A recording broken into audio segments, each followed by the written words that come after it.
They sued me. No joke. The HOA actually sued me for not following their pool rules in a facility I own. Yeah, you heard that right. They didn't just overstep. They stormed across the line, kicked sand in my face, and tried to bury me, without realizing they were digging their own grave. Let me back up. I've lived in Crestmont Ridge for over a decade now. Quiet neighborhood, decent folks, and a gorgeous sports complex. Olympic pool, tennis courts, full gym, clubhouse, the works. And surprise, I bought that whole complex 12 years ago. Good investment, solid returns, and hey, I like swimming, but I never told anyone I owned it. I hired a management company to run it, kept my name off the radar, and just lived like any other resident. Didn't need the attention. I'm not the kind of guy who needs a gold plaque on the wall. For years, it worked like a dream. Residents paid a fair annual fee. My company took care of maintenance, repairs, staff. Everyone was happy. That was until Cheryl Whitman got herself elected president of the HOA. You know the type. Pressed pants, clipboard glued to her hand, and a permanent sneer like she smells something awful any time a kid smiles. First thing she did? Jacked up the annual access fee by 25%. None of that increase came to us. Nope, they were skimming off the top for administrative costs. Then came the rules. You needed a color-coded wristband to enter the pool. Tennis reservations got capped at 60 minutes no matter what. Kids under 12 couldn't go near the water without 2 adults. It was absurd. I let it slide at first, figured she'd settle down. Spoiler, she didn't. Then came the day that really ticked me off. Hot Saturday afternoon, my teenage son Eli and I decided to hit the pool. We'd earned it. Walked down in our flip-flops, towels over the shoulder. But standing at the gate was this new HOA volunteer. I'd never seen her before, but she had that Cheryl energy. Stern, smug, borderline thrilled to ruin someone's day. She blocked us. IDs and wristbands, please. I gave her our IDs. Wristbands? We've been using this pool for years, didn't know we needed any. Her smile stretched like a rubber band ready to snap. No wristbands, no entry. Office is closed till Monday. I laughed. Thought she was joking. She wasn't. Said if she made one exception, she'd have to do it for everyone. I looked around.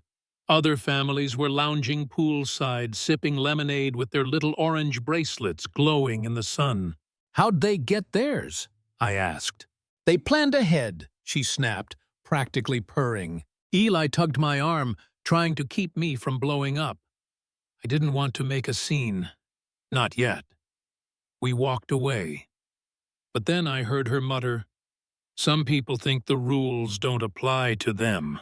I swear I clenched my jaw so hard I felt it in my molars. I wanted to turn around, tell her exactly who she was talking to, but I didn't. Not yet.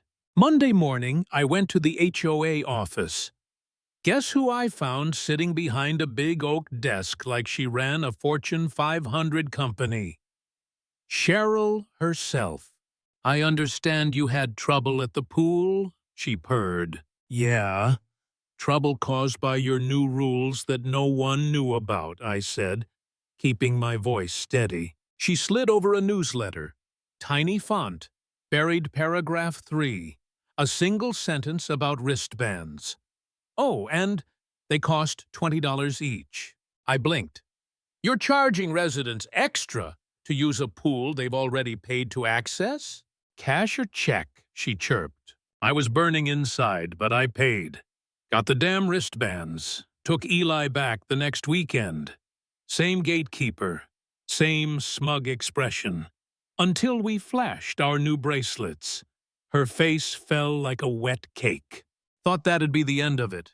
It wasn't. 30 minutes into swimming laps, Cheryl herself strutted over poolside. You need to leave. Excuse me? We've received complaints about your behavior. I stared. We're swimming. You were performing unsafe maneuvers. I looked at Eli. We'd been doing laps. That's it. Still, she forced us out. That night, I called my management company.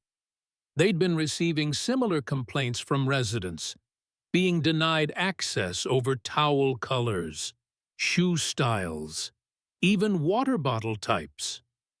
The HOA had completely taken over, making up rules, enforcing bans, even planning unauthorized renovations to the clubhouse. And they had no idea they didn't own a single inch of that facility. I called my lawyer, Natalie, explained everything. She laughed. Wait, so the HOA is banning the actual owner from his own pool? That's right. They're about to learn. She drafted a formal letter, clarifying the ownership and legal limits of the HOA's authority. We sent it certified. Their reply? They has sued me. Yeah. Cheryl filed a lawsuit claiming I was harassing the board and interfering with operations. Tried to get an injunction banning me from my own complex. When Natalie called to tell me, I nearly choked on my coffee. They sued me, I repeated, laughing. They don't even know who I am, do they? Nope, she said. They think it's still owned by the old developers, the ones who went bankrupt years ago. Well then, I said, let's show them who's boss. We countersued, hard. Ownership papers, unauthorized fee hikes, personal harassment, construction without consent. We wanted it all, every last dollar they stole, every inch of space they tried to claim. When the sheriff's office served Cheryl the paperwork, my management company rep said she went through all 5 stages of grief in under 60 seconds. She turned white, then red, then started yelling about fake documents and deep fakes. Girl was spiraling. Their attorney called us the next day begging for a settlement meeting. During that meeting, Cheryl tried to argue they had de facto authority over the complex, said they'd been running it that way for years. Natalie smiled. My client let minor changes slide for the sake of community peace. You abused that peace. Now you pay. I laid out my terms, plain and cold. The entire board resigns, effective immediately. Public apology to the whole community. All unauthorized fees refunded. Renovations reversed. Any new rules must be cleared through my management team. And oh yeah, you're covering all my legal fees. Cheryl's face looked like it was melting. Their lawyer practically shoved a pen in her hand. And just like that, justice. The HOA sent out a weak letter explaining the changes. The board resigned. Refunds rolled in. My clubhouse was restored, the nonsense rules tossed out, and for the first time in 2 years, peace returned to Crestmont Ridge. A month later, Cheryl put her house up for sale. At the next community meeting, I finally stood up, introduced myself properly, told them I'd been the owner this whole time. The room went dead silent. Then someone burst out laughing. He let them sue him, not knowing he was the owner? I didn't say anything, just smiled. And yeah, I might have sent Cheryl a pool float to her new address. No note, just a little reminder. Some rules are made to be broken.